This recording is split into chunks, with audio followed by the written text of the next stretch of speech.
3 days ago, survivors of Jeffrey Epstein's abuse sat down inside West Palm Beach City Hall and testified before Congress. The location was deliberate. The building sits less than 3 miles from the Palm Beach mansion where federal investigators say more than 1,200 women and girls were abused. It is also roughly the same distance from Mar-a-Lago. 8 witnesses testified. 4 of them were survivors. And the detail that has stayed with me since is not what they said about Epstein, it is what they said about the Department of Justice. Let me walk you through what actually happened at that hearing, and then I want to show you the specific document pattern that one congresswoman called something other than incompetence. The hearing was organized by Democrats on the House Oversight Committee. Republicans were not invited.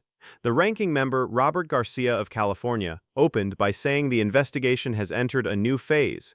He said the DOJ is still holding back 2.5 million documents. The Epstein Files Transparency Act, which passed both chambers with bipartisan support and was signed into law by Donald Trump in November, required the full release of those files. The DOJ says it has complied. Garcia says the math does not add up. That is the backdrop. Now here is what the witnesses said. A woman identified only as Rosa testified under her first name. She came to the United States from Uzbekistan at 18 years old. A modeling agency run by Jean-Luc Brunel, an Epstein associate, promised her a career. She said the agency told her she owed $10,000 on arrival. Less than a month after she arrived, the agency sent her to meet Jeffrey Epstein. She was abused by him for 3 years. Part of that period was 2009. Epstein was under house arrest at the time. She said he spoke about his arrest like it was a game. Rosa is not a name that appeared in news coverage before Tuesday. She came forward for the first time at this hearing, and when she woke up after the DOJ's January release of the Epstein files, she found her name in those documents more than 500 times. 500 times. The names of the men who abused her were redacted. Courtney Wild testified that Epstein began abusing her when she was 14 years old. She reported it to federal authorities. She said prosecutors never told her about the non-prosecution agreement that was being negotiated. She found out years later by reading the record herself. She said, "They made the deal behind closed doors. They never told me, and they never told any of us." Maria Farmer testified via video. She says she reported Epstein's abuse to the FBI in 1996. She spoke to agents again in 2006. 12 years passed between her first report to federal law enforcement and the moment prosecutors offered Epstein a deal that spared him from federal prison. The deal also granted immunity to unnamed co-conspirators. The identities of those co-conspirators have not been fully disclosed. That is not a contested claim. It is in the text of the agreement. Sky Roberts testified about his sister. Virginia Giuffre was one of Epstein's most prominent accusers. She died by suicide last year. Now here is the part that the hearing made impossible to ignore. Congress passed a law. The president signed it. The law required the DOJ to release the files and to protect the identities of survivors in the process.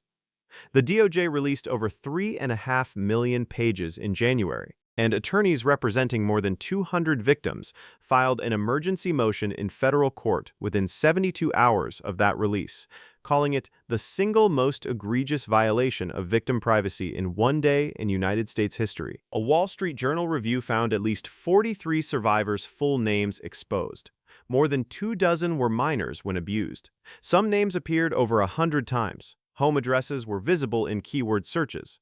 Attorneys for survivors said they had given the DOJ a list of 350 victims' names specifically for redaction.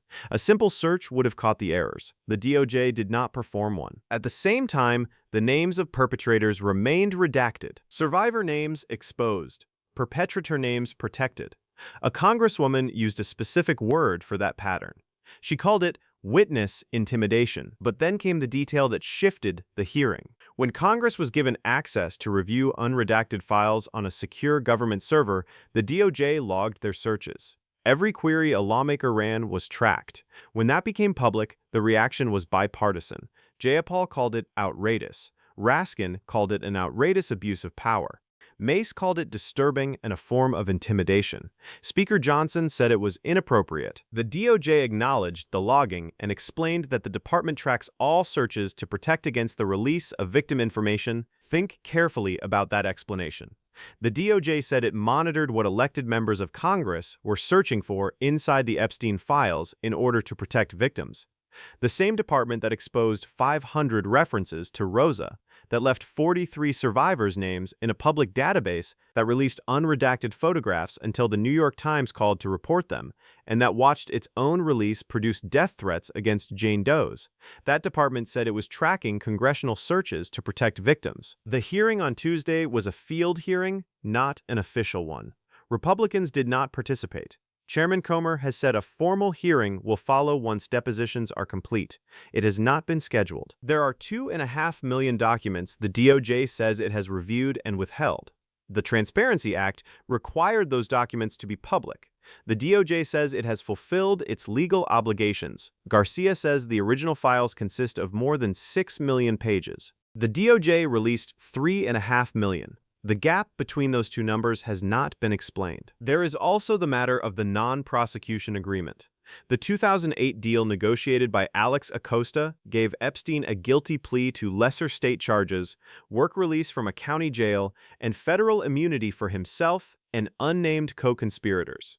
A federal judge later ruled the agreement violated the Crime Victims' Rights Act because survivors were never notified. Courtney Wild's case was among those covered by the deal she was never told about. Epstein was not federally prosecuted until 2019. He died in federal custody before trial. The question the hearing put on the record is one the DOJ has not answered publicly. When the law says release the documents and protect the survivors, and the result is survivor names exposed and perpetrator names redacted, the question is not whether a mistake occurred. The question is whose name stayed hidden and why. Rosa came forward for the first time on Tuesday. She testified 3 miles from the place where she says she was abused. She had kept her identity protected as a Jane Doe. She stepped forward hoping those who allowed this to happen would be held accountable. She woke up to find her name in the released files more than 500 times. The men who abused her remained redacted. The hearing produced a record. The documents are in the public domain. The congresswoman who called this witness intimidation did so under oath at a congressional proceeding.